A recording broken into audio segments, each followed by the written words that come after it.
In this video, I'm going to show you some of the best beginner painting hacks that I've found for any artists out there starting that I want to share with you right now. Coming at you.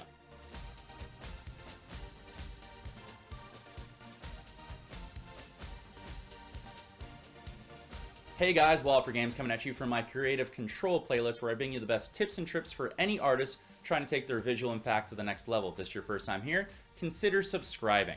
Getting into art is very tough, and the best way to think about it is work smarter, not harder. So I'm going to show you some of the best beginning tips and hacks that I've learned that are going to help you save money, time, and unlock more potential for your creativeness. Tip number one, we're starting off with a cleaning tip here. If you use an acrylic mixing palette while you're doing your oil paintings, usually by the end of your painting, it's very messy and dirty and you got to clean it up. And the easiest way to do that is using this right here. This is Simple Green. You can pick this up at the dollar store for very cheap. Try to get the big jug if you can because it's a little more cost effective. Spray this on your mixing palette, wipe it down with a paper towel, and you'll see the paint be eaten off and cleaned right away, and you're good to go for your next painting. Tip number two, if you're trying to stay clean, I highly recommend nitrate gloves. They're very easy to get. You can pick them up at your local CVS or Walmart, or better yet, buy them in bundle on Amazon. You can usually buy them in 50 or 100 packs. They come in white and blue. I noticed the white is a little more durable, but the blue is a little more stretchy. I'm not sure if there's a difference between them really, but that's what I've noticed. I highly recommend them for 2 points. They'll keep the hands that you have nice and clean from all the pigment that can stay in the skin.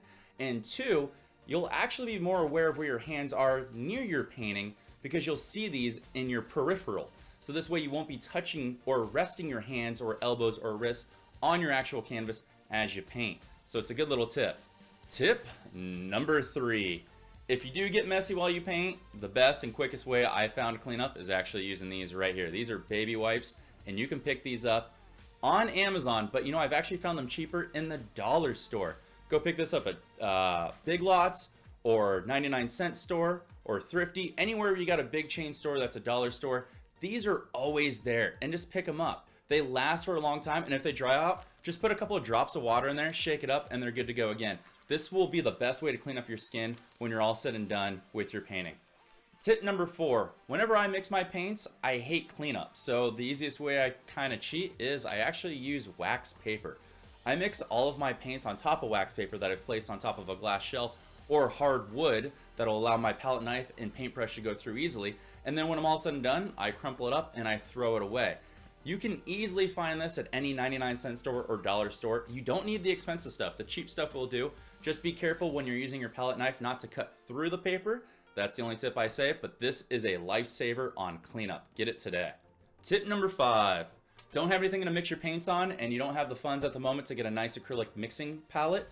That's okay. What I highly recommend is just go ahead out to your local mail store, or better yet, if you're shopping on Amazon all the time, just take the cardboard boxes that you have, fold them flat and tape the ends, and put some wax paper on these and tape down the wax paper, and you got yourself a nice mixing palette that'll hold up. And plus, if you ruin it, it's okay. You just throw it away in the trash and you're good to go and get your next box and you're ready to rock and roll.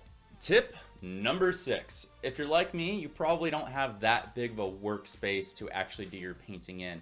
So you have to actually use the space you have to your advantage. And one of the ways I like to do that is I like to take a bungee cord, throw it through my paper towels, and hook it onto each end of my easel. That way my paper towels are always close and that they're out of the way, and it opens up more space on my desk that I need to reach to. So that's a quick and easy tip that I'm sure you'll use nonstop and from here on out.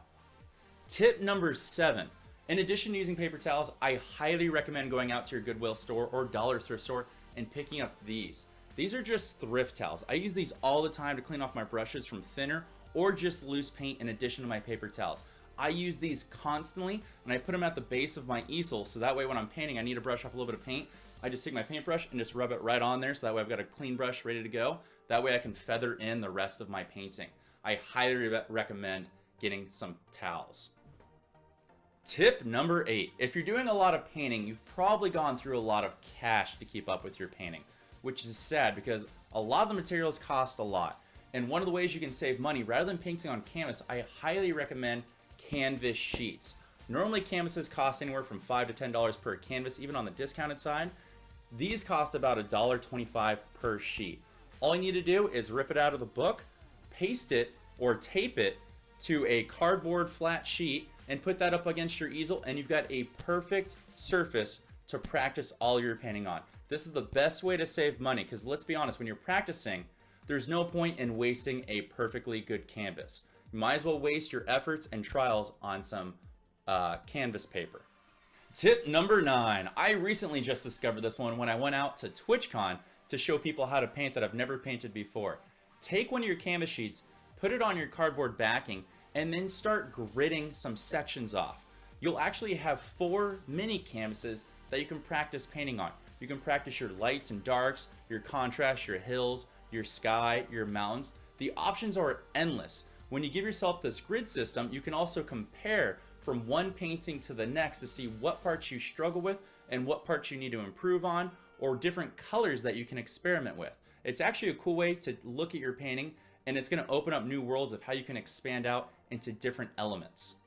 Tip number 10. If you have any problems making mountains, more specifically, what you should decide what should be a highlight and a shadow side on a mountain, the best tip I can give is actually take your palette knife point end and carve down the side of the mountain that you want to designate to be the highlight and the shadow side.